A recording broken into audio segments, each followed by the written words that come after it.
La région des collines près de Ath était très propice à la construction et à l'exploitation de nombreux moulins à eau ou à vent. En effet, à cette époque, seules ces énergies étaient facilement accessibles et de nombreuses villes et de nombreux villages en possédaient plusieurs.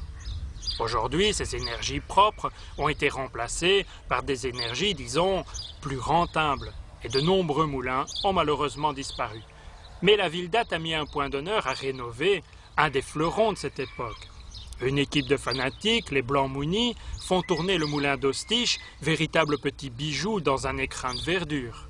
Alors, vous voulez en savoir davantage? Embarquez immédiatement, je vous y emmène.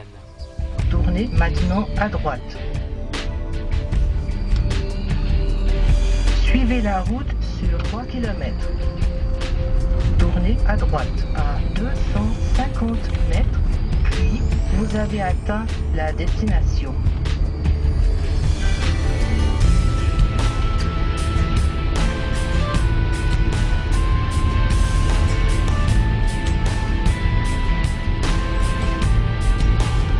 Tournez maintenant à droite, puis vous avez atteint la destination.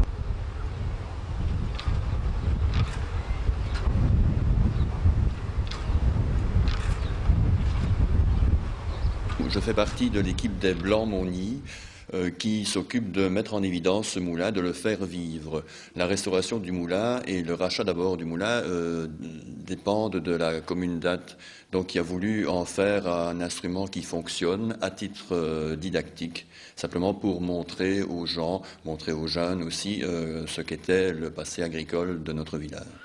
Oui, donc il date de 1789 et il était à l'abandon depuis les années 30. C'est-à-dire qu'on n'a pas de certitude, mais on sait que pour la guerre, il était déjà à l'arrêt. Et donc, depuis ces années jusqu'en 1998, il était complètement abandonné. Alors, on peut se douter de l'état de délabrement dans lequel il était en 98.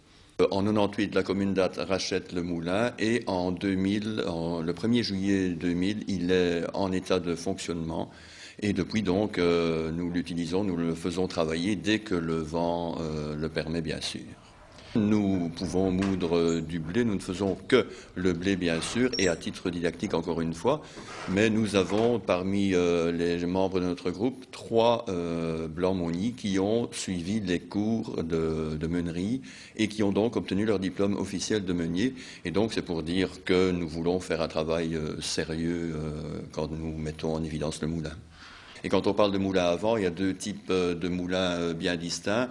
Les moulins sur pivot, comme celui de Moulbet ou du Cas-Sauvage dans la région, qui sont des moulins en bois, qui tournent complètement pour s'orienter vers le vent, et des moulins comme celui-ci, des moulins à tronc, qui sont beaucoup plus imposants au niveau du volume. Mais donc la formation que nos 3 camarades ont suivie servait donc, leur permet de faire tourner n'importe quel type de moulin.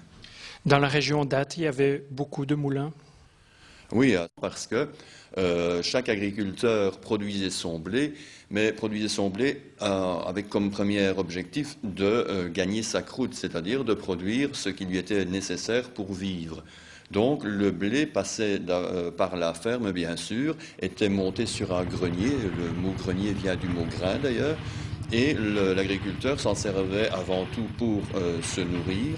Et le surplus était évidemment vendu pour récolter de l'argent, bien sûr, mais donc chaque agriculteur, pendant l'hiver surtout, venait faire moudre son blé pour ses besoins personnels avant tout, mais aussi venait faire moudre des céréales qui servaient à la nourriture pour les bestiaux.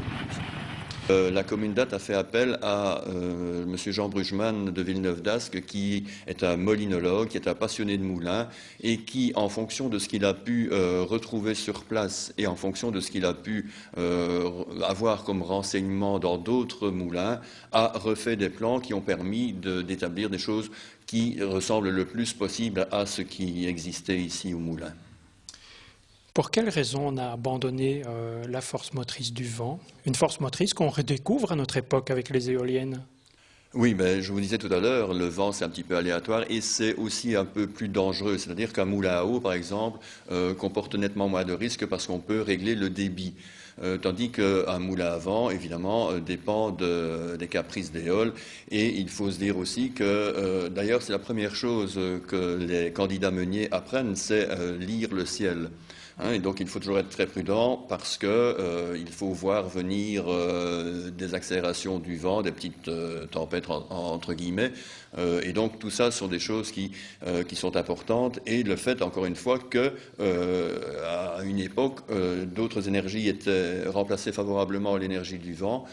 Mais aussi parce que le vent n'est pas toujours présent et qu'on était arrivé à une époque où on ne pouvait pas se permettre de perdre de temps, justement.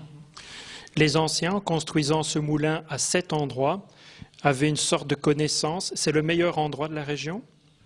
Il est clair qu'on a vite répondu à cette question quand on se trouve autour du moulin et que même il y a un léger vent général, mais on sent ici certainement que le vent est nettement plus important. Donc c'est certainement à partir d'observations. Bien sûr, c'est un endroit relativement haut par rapport au reste du village, mais c'était sûrement un endroit où ils avaient remarqué que les vents étaient plus intéressants. C'est vrai qu'il y a des vents qui sont très variables et là c'est toujours évidemment très dangereux. Par contre, il y a des vents qui sont parfois plus réguliers comme des vents d'est et qui sont assez lourds et qui donnent pas mal de puissance au moulin. Donc tout ça, ce sont des choses variables et qui demandent une formation importante ou une expérience importante. Je crois que l'expérience, bien sûr, la formation est importante, mais l'expérience est primordiale elle aussi. Mais dites-moi, comment s'appelle cette machine? Cette machine s'appelle une bluterie. Et à quoi ça sert? Ça sert à tamiser les farines. Donc, quand le blé sont passés dans la meule, qui descendent par l'huche, on appelle ça la boulange. Donc, la boulange, c'est une farine complète. Donc, pour faire un pain intégral. Et pour en avoir une farine blanche, tamisée, on la passe dans ce qu'on appelle la bluterie. Ah oui. Donc ici, on est vraiment dans la tour de contrôle, on pilote le moulin. C'est ça, c'est l'endroit où le meunier se trouve les 3/4 du temps. Il remonte à l'étage supérieur pour remplir les trémies, pour contrôler si le débit se passe bien. Mais en général, le meunier se trouve toujours ici parce qu'on a accès aux portes pour avoir accès aux freins du moulin si jamais il y a une petite tempête ou des mauvais coups de vent. Donc c'est l'endroit où le meunier se trouve régulièrement. Quel est le meilleur vent pour faire tourner le moulin? Pas trop peu? Les meilleurs vents sont les vents d'est. Parce que les vents d'est sont des vents nettement plus réguliers. Et un vent nettement constant, donc on tourne, je veux dire, entre 6 et 7 Beaufort. À partir de 4 Beaufort, on peut commencer à moudre de la farine. Et dites-moi, est-ce qu'on a des appareils de mesure ou alors c'est le savoir-faire du meunier qui fait la différence? Dans les moulins, à l'époque, on n'avait pas des appareils de mesure pour le vent. Le meunier, je vais dire, sent ça à l'oreille et regarde les nuages et un peu tout ce qui se passe. Et en cas de pluie? En cas de pluie, s'il y a du vent, on peut tourner, mais par après, ce qu'on doit faire, c'est mettre sécher les voiles et tout ça, parce que une voile fait quand même aux environs de 80 kg. Ah oui. Et donc, une fois qu'elle est repliée, pour qu'on n'ait pas des problèmes d'humidité et tout ça dans la voile, on l'arrête au soleil quand il n'y a pas de vent, quoi. Alors, ceci? Voilà, ceci, ça s'appelle la huche. Donc, toute la mouture descend ici dans ce qu'on appelle la huche. Et qui est réceptionné ici par le sac. Il y a un sac en jute qui se trouve juste ici en dessous.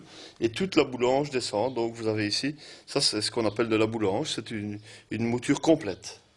Ah oui. Elle sera affinée par la suite. Elle sera affinée par la suite. Quand on la passe, je la remonte à l'étage pour le verser dans le tonneau. Et qui va descendre dans la bluterie pour être tamisée. D'accord. Quand elle sort de la bluterie, elle est prête à être livrée. Elle est prête à être livrée. Et là, on a plusieurs sortes de farines. On a une farine blanche, une farine légèrement plus grise, puis on a ce qu'on appelle les rebulets. Et la dernière sortie, ce sont les seaux, donc l'enveloppe du blé. Et dans la tarte à mastel, on met quelle farine? Une farine blanche dans la tarte mastel. Tout à fait traditionnelle. Tout à fait traditionnelle. Très bien, merci. On peut monter d'un étage? Je vous en prie. On y va.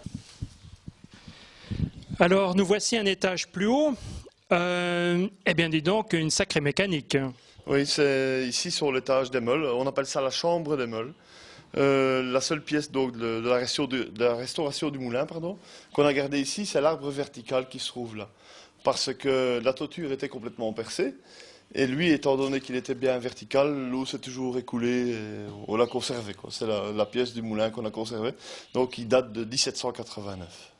On ne le change jamais, cet arbre vertical Quand il est cassé, mais ici il est toujours en très très bon état. Donc ce qu'on peut changer, ce sont les dents qui se trouvent sur le grand hérisson quand il y a une dent qui casse ou avec l'usure. Ouais. Il y a combien d'engrenages? Donc on a 4 paires de meules, donc il y a 8 meules qui se trouvent ici, il y a 4 paires de meules, il y a 4 meules dormantes, donc la meule du dessous, c'est une meule qui ne bouge jamais, et 4 meules du dessus, ça c'est une meule qui tourne, et qui monte et qui descend, ça c'est le meunier qui fait monter et descendre à l'aide de la trempure. Ah oui, mais ces meules on doit les remplacer de temps en temps. Les meules en général dans un moulin on ne les remplace pas, mais on les rhabille. On les rhabille parce que dans chaque meule vous avez des sillons dans la meule. Et bon, à force du travail, les sillons s'usent. Donc, ce qu'on fait, on relève la meule et on rhabille tous les sillons à l'aide d'un marteau. Et je vois que là, par exemple, vous avez l'ancêtre de l'embrayage. Ça, c'est une courroie, donc qui fait tourner, donc avec l'engrenage du dessus, qui fait tourner l'hélice qui se trouve dans le tonneau en dessous pour faire descendre la farine dans la boulisserie. Ah oui. Donc les ailes ne font pas tourner que les meules, elles servent à beaucoup d'autres choses. Tout à fait, on peut faire tourner la bluterie, on fait tourner le tas d'engrenage, le tire-sac qui se trouve ici, avec le vent. Aucune concession à la modernité, pas d'énergie extérieure.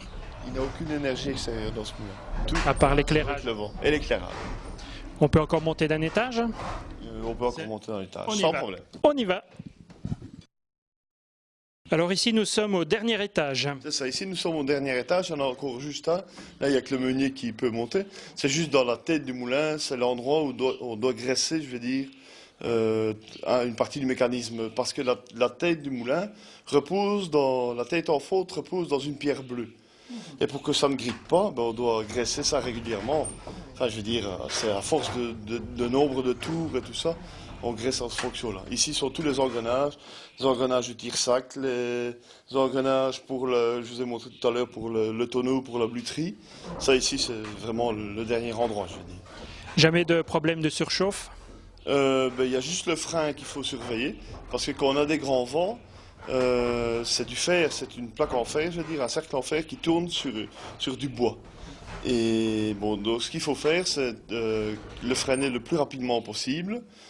Parce que si on tourne beaucoup trop longtemps, à ce moment-là, ça commence à chauffer et ça pourrait avoir des risques d'incendie. Tous ces engrenages ont été fabriqués dans un bois spécial? C'était un bois plus tendre, c'était un bois genre... donc toutes les grosses pièces principales dans le moulin, c'est du chêne. Mais ici, dans les dents, donc les aluchons des rouets, c'est du cèdre, du frêne, du pommier parfois, ou du châtaignier. C'est un bois qui est aussi résistant, je veux dire, mais qui accepte plus les chocs. On trouve encore beaucoup d'artisans pour remplacer toutes ces pièces? Les artisans sont les charpentiers de moulin, mais ça ne court plus les rues. Il y en a, je veux dire, en Belgique, il y en a encore peut-être 4 ou 5, pas plus. Ce moulin, alors, il est parti pour de nombreuses années encore? Je crois que les gros travaux, je veux dire, très importants, il faut compter 50, 60 ans, pas avant. On construisait solide à l'époque. Tout à fait. C'est vrai qu'à l'époque, on prenait le temps, mais c'était des choses très correctes et qu'on refait encore maintenant. On est occupé ici au moulin de Moulbet. Il y a un charpentier qui est occupé au moulin de Moulbet. Ils refont encore ça avec la tradition et les bois qui étaient utilisés à l'époque. Il y a de la relève, il y a des enfants qui s'intéressent aux anciens moulins. J'ai quand même pas mal d'enfants quand le moulin tourne, qui viennent voir, qui s'y intéressent. Parce qu'un moulin qui tourne, ça attire les gens, ça, il n'y a rien à faire. Depuis que le moulin ici a été restauré, le village d'Ostiche revit. À chaque fois, une fois que je le mets en route, les gens passent, ils viennent visiter. C'est très attractif.